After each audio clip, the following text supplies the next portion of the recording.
साहब आपसे बात की शुरुआत करती हूँ। ये पहले आपकी ट्रेन निकलने का खतरा है, आप कर लेना बात इनसे, अगर आप लोग तैयार भी हैं। वो इंतज़ार कर रहे हैं, उन्होंने कमेटी बनाई है, आप लोग इनिशिएट करें, ओनर्स गवर्नमेंट पे है।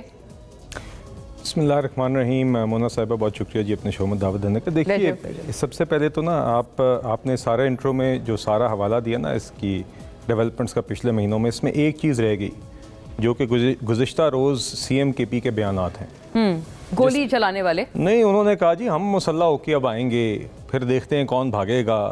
पहली बात तो ये कि पहले भी आप मुसल्लह होके आए थे और आज आप एक तरफ मुज़ाकरात की बात करते हैं और आप दूसरी तरफ फिर से चीफ एग्जीक्यूटिव प्रोविंस होगी। अब मैं फिर से वो अल्फाज में दोहराना नहीं चाहता, फिर कहा जाता है कि आप CM-KP के साथ बदमाश का लफ्ज़ मंसूब कर रहे हैं। तो देखिए अब ये इस तरीके का अगर आपका रवैया होगा कि आप कहेंगे जी आए जी हम पिस्तौलें लेके आएंगे, हम बंदूकें आके देखते हैं क्या होता है। आप कौन से मुज़ाकरात की बात करें और आप कौन से ज़िम्मेदाराना रवैये के मुज़ाहरा करें जो कि किसी भी chief executive of the province को या किसी इस तरह के मनसब के शख्स को ज़ेब देता है। तो देखिए बात यह है कि सबसे पहले तो इनकी DNA में ये चीज़ नहीं है। एक तारीख़ है इमरान खान की किस गैर सियासी गैर जमहूरी रवैये की। आपको याद होगा 2023 में भी एक दफ़ा हमारी जमात इनके साथ इलेक्शंस के लिए बैठी थी, ये उठ गए थे। पिछले 6-8 माह से जब भी बात हुई कि हम कहते हैं, पीपल्स पार्टी कहती है, दीगर जमातें कहती हैं, हम भी सियासी जमहूरी जमातें हैं, हम बातचीत के लिए हर वक्त दरवाजे खुले होते हैं। अगर आपने कौमी इश्यूज़ पर बात करनी है, कहते हैं जी हम बात करेंगे तो सिर्फ एस्टैब्लिशमेंट से करेंगे। अब भी एक तरफ इनकी कोई बात आती है, इस कमेटी के ऐलान के बाद भी 2-3 दिन कबल इमरान खान साहब की अडियाला जेल में जब सहाफ़ियों से बात हुई है तो सुना है वहाँ पे वो सरजनिश करते हुए नजर आए अपने लोगों की कि आप क्या बाहर गुडी बातें कर रहे हैं।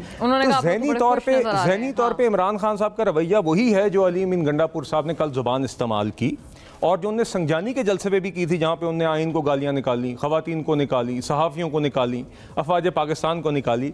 हकीकतन PTI इमरान खान यही हैं। और दूसरी बात यह है कि चलें इस मफरूज़े को अगर हम मान भी लें कि आप वाकई हकीकतन किसी मुज़ाकरात के लिए सीरियस हैं और आपका कल इसके ऊपर यूटर्न नहीं होगा या आपकी अपनी जमात से खड़ा होकर बुशरा बीबी या अलीमा खान साहिबा या कोई और शख्स खड़े होकर इसकी नफ़ी नहीं करेगा इमरान खान साहब की सरजनिश के अलावा, तो हमें आप बताइए तो सही, आप हुकूमत को अप्रोच करें, आप बताएं आप किस चीज़ पे बात करना चाहते हैं। क्योंकि अगर तो आप बात करना चाहते हैं कि इमरान खान साहब को 9 मई के जराइम में सज़ा नहीं मिलनी चाहिए, उन्होंने कहा बताया तो है, उन्होंने कहा आप अप्रोच करें। नहीं देखिए टॉक शो ये आके प्रेस कॉन्फ्रेंसों से नहीं होता। आप हुकूमत को अप्रोच करें, आप बताएं आप किस चीज़ से बात करना चाहते हैं। और अभी भी मैं फ्रैंकली कम से कम मैंने कोई वाज़ेह ऑफिशियल मौक़िफ़ इनका नहीं देखा कि किस चीज़ पे बात करना चाहते हैं। नहीं, उन्होंने कहा है ना, उन्होंने कहा रिहाई के लिए हम बात करना चाहते हैं, ये हमारे मुतालबात हैं कि रिहाई करें, हमारे जो सियासी कैदी हैं उनको रिहा करें, 26 नवंबर पे भी कमीशन बनाएं, 9 मई पे कमीशन बनाएं। फिर तो देखिए ना बात तो वही, इवेंचुअली इनका हकीकतन मामला वही है कि जी इमरान खान को रिहा करो, 190 मिलियन पाउंड में सजा नहीं होनी चाहिए, जहाँ पे डे लाइट रॉबरी उन्होंने वज़ीर आज़म होते हुए की, अवाम का पैसा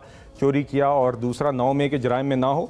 तो ये तो नहीं हो सकेगा। अगर आप कौमी इशूज़ पे बात करना चाहते हैं तो आप करें। और मेरा ख्याल कौमी इशूज़ क्या होते हैं आपके लिए? कौमी इशूज़ होते हैं इलेक्शंस की लेजिटिमेसी नहीं है, ये कौमी इशू नहीं है। नहीं देखिए आप उसके ऊपर आप बिल्कुल हम देखिए आज साबित शुदा 2018 के अंदर RTS डाउन इलेक्शन हुआ, ये बैसाखियों पे आए, बैसाखियों पे उससे पहले ऑपोजिशन की। हम जानते थे कि हमसे इलेक्शन चोरी किया गया, हम जानते थे कि भोंडे केसेस में हमारी क़यादत को जेल में डाला गया है, मगर उसके बावजूद हम पार्लियामेंट्री प्रोसेस में गए, हम जुडिशल प्रोसेस में गए और उस वक्त भी मुसल्लत शुदा वज़ीर आज़म इमरान खान ने बालाकोट के हमले के बाद, आपको याद होगा एक सिक्योरिटी ब्रीफिंग हुई थी, शहबाज शरीफ साहब ने इन सब हकायक के बावजूद, हकीकतों के बावजूद, ऑपोजिशन लीडर होते हुए प्रोडक्शन ऑर्डर पर आके वो अपनी उस मीटिंग पे सिक्योरिटी ब्रीफिंग पे गए थे, मगर इमरान खान नहीं गया था। क्योंकि इमरान खान ने कहा कि ये मेरी अना इजाजत नहीं देती कि मैं शहबाज शरीफ के साथ एक कमरे में हूं। इस चीज के बावजूद कि मैं एक चोरी शुदा इलेक्शन के सर पे RTS डाउन पे बैठा हूं यहाँ पे, इस चीज के बावजूद कि मैंने अपने सियासी अपोनेंट्स को जेल में डाला हुआ है, गैर कानूनी तरीके से डाला हुआ है। तो देखिए बात यह है कि आपके जो भी तहफ़्फ़ुज़ात हैं इलेक्शंस के हवाले से, चीज़ों उसके हवाले से आपके पास कानूनी तरीक़ेकार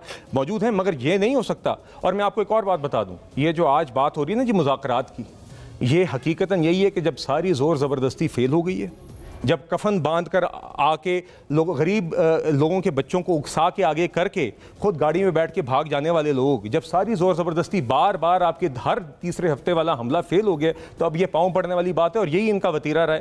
पहले गला पकड़ने की कोशिश करते हैं, जब गला पकड़ने की कोशिश करते हैं, जब वो फेल हो जाता है तो पाँव पड़ जाते हैं। देखिए PMLN तैयार है अगर आप बात करना चाहते हैं कि इस मुल्क के अंदर जो हम मैक्रो इकोनॉमिक स्टेबिलिटी लेके आ रहे हैं, मईशत के ऊपर आपकी आपका अपोजिशन में एक किरदार है और आपकी एक हैसियत, और उसमें आपके साथ उस चीज़ से बात करना हमारा फ़र्ज़ है। उस पर कोई चीज़ आपने बात करनी है करें।